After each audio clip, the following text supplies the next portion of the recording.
श्रीराम समर्थ. श्री ब्रह्मचैतन्य गोंदवलेकरजी महाराज प्रवचन सेवा 6 जनवरी.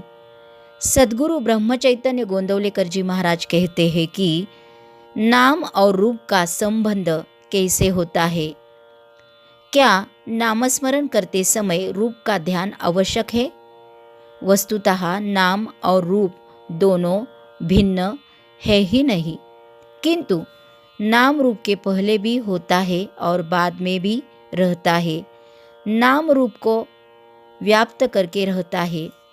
वाल्मीकि ने राम जन्म के पहले रामायण लिखी. राम ने उसके बाद जन्म लिया और रामायण में जैसा राम का वर्णन किया गया था वैसा आचरण करके दिखाया. मतलब यह हुआ कि रूप के अस्तित्व के पहले नाम था और रूप के मिटने के बाद भी आज नाम बचा है. देश कालातीत जो बात निरंतर टिकती है वही सत्य है. प्रत्यक्ष में अनेक रूप बने और उनका विलय भी हुआ, लेकिन उनका नाम शेष है.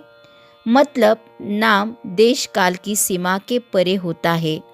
तात्पर्य रूप की अपेक्षा वह अधिक सत्य होता है, अधिक शाश्वत होता है.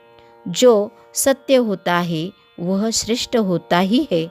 अर्थात नामस्मरण करना प्रधान ध्येय है. नामस्मरण करते समय यदि अनायास रूप का भी ध्यान रहा तो अच्छा ही है, किंतु यदि रूप का ध्यान न रहा तो भी नामस्मरण करते समय रूप का स्मरण सूक्ष्म मात्रा में होता ही है. मान लो कि किसी गृहस्थ के घर कोई नौकर है और उसका नाम राम है.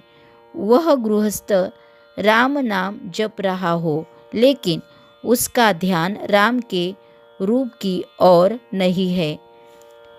चिंतन किसी और बात का ही चल रहा हो.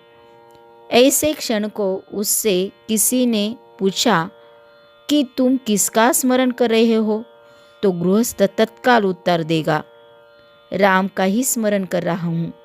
उत्तर देते समय उसके मन में दशरथ पुत्र राम ही होगा, न कि घर का नौकर राम.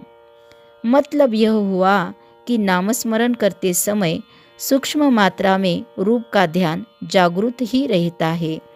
इसीलिए रूप का साक्षात्कार हो या न हो, नामस्मरण करना बंद नहीं करना चाहिए. उसे प्रयत्नपूर्वक अखंड रूप से जारी रखना चाहिए. सार इसी में ही है कि नाम और रूप एक ही है. यदि किसी व्यक्ति का और हमारा पूर्व परिचय है तो हमारे सामने पहले उसका रूप आता है और बाद में नाम आता है.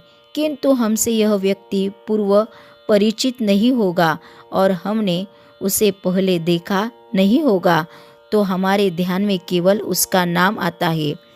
वर्तमान स्थिति में हमारा भगवान से परिचय नहीं है और न ही उसके रूप को हम जानते हैं, किंतु हम उसका नामस्मरण जरूर कर सकते हैं. आज भी हमें नामस्मरण करते समय उसका स्मरण ही है. हमारा यह अनुभव भी है, किंतु भगवान का रूप भी हमें निश्चित रूप से क्या ज्ञात है. एक राम काला है तो एक राम गोरा है, एक छोटा है तो एक बड़ा है, किंतु सभी रूप राम के ही होते हैं. भगवान तो स्वयं अरूप है. मतलब तो रूप हम भगवान को देते हैं. मतलब में जो रूप हम भगवान को देते हैं वही उसका रूप होता है. अतः किसी भी रूप में हम उसका ध्यान करेंगे तो भी कोई आपत्ति नहीं है. नामस्मरण से ही भगवान के अनंत रूप निर्माण होते हैं और अंत में उसी में विलीन होते हैं.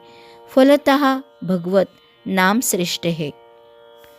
अखंड मात्रा में उसका स्मरण करो और प्रसन्न रहो. आज का बोध वचन. दान में श्रेष्ठ दान अन्नदान.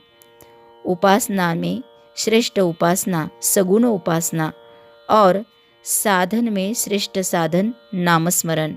जानकी जीवन स्मरण. जय जय राम. श्री राम जय जय राम